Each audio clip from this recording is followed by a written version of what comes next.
Hello everyone, I'm Jessie Alturas with Casey Berlos, and this is our task for CAP 16. Alright, let's get started on this discussion. We're supposed to focus on the learning objectives, comparing different learning approaches, applying behavior analysis, and making connections between research and practical teaching. How about we go through each objective and pull in the Unit 5 topics as we go? Good idea. Let's start with the first objective, comparing and constructing the different approaches to learning. So, what is learning? Really? It seems straightforward, but there's so much deep when we dig into these approaches. Definitely. Learning can be seen as a change in behavior, as behavioral theorists argue, but it can also be viewed as a complex mental process, like cognitive theorists suggest.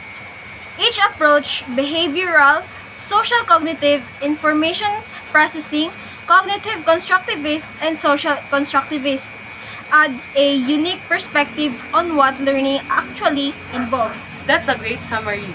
The behavioral approach is all about observable changes in behavior. It's grounded in principles like reinforcement and punishment.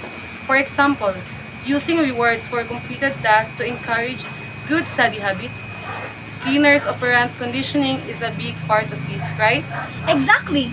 Behavioral theories suggest that we can shape students' behavior through consistent reinforcement. But then, social cognitive theory takes it further, emphasizing observational learning. Bandura's theory says students learn by watching others. Think of how students might mimic positive behaviors they see in class. Right. And that's really different from the information processing approach.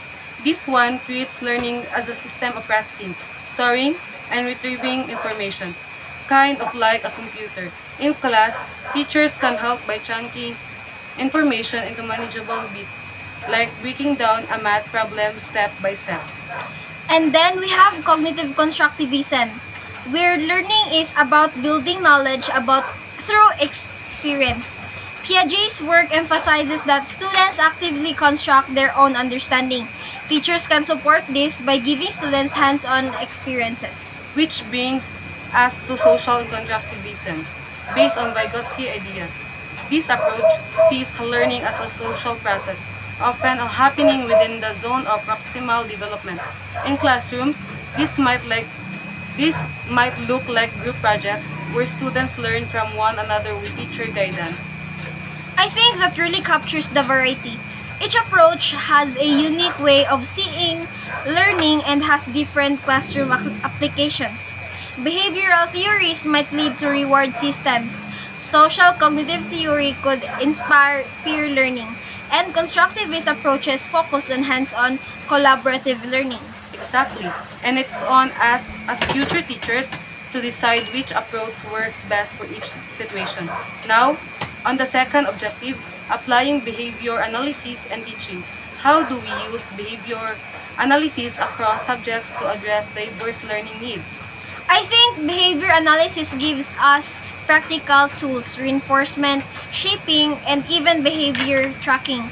For example, we can use positive reinforcement in a language class to encourage participation or apply shaping in a math class to gradually build complex skills. And don't forget classical conditioning. It can be useful in subtle ways, like associating a focus environment with reading time. There's also operant conditioning, which is more about using consequences to increase or decrease behaviors. This can be as simple as rewarding students for completing homework. Absolutely. Behavior analysis can really help us address specific learning challenges. Say a student struggles with disruptive behavior. We could apply behavior modification strategies to reinforce positive actions. And Gestalt insight learning plays a role too. It's about seeing the whole picture in a learning context. This might help with understanding broader concepts in a subject. That's a good point. Insight learning can be especially useful when we're helping students make connection between topics. Then there's experiential learning theory, which emphasizes learning through direct experiences.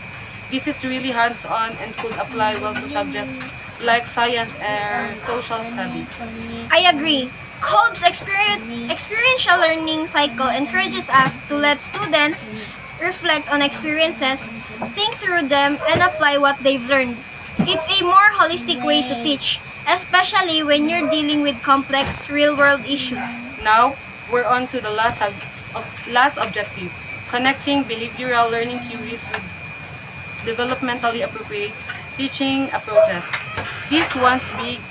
It's about using research to adapt teaching methods based on students' gender, needs, strengths, interests, and experiences. How can we apply these theories in a way that's inclusive and individualized?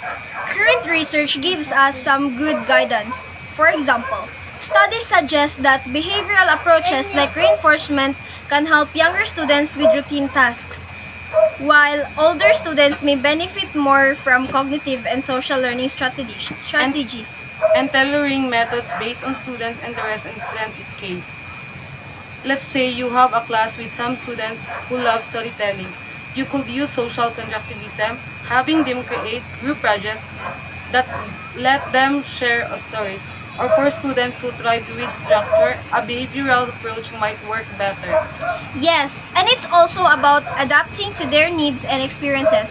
For instance, boys and girls may respond differently to certain types of reinforcement. With behavior analysis, we can keep track of which methods work best for each individual student. Plus, in terms of inclusivity, it's important to consider diverse backgrounds. A social constructivist approach, which involves a collaborative projects, can help students from different backgrounds connect and learn from each other's experiences, and culturally responsive teaching in action. And we can bring in insights from experiential learning theory here as well. By providing hands-on, real-world experiences, we give students meaningful learning moments that relate directly to their lives outside school. Exactly. These theories are not isolated. They work together. By understanding and using them in combination, we can create learning environments that adapt to students' needs, strengths, and interests. That's what makes our teaching developmentally appropriate and impactful. Agreed.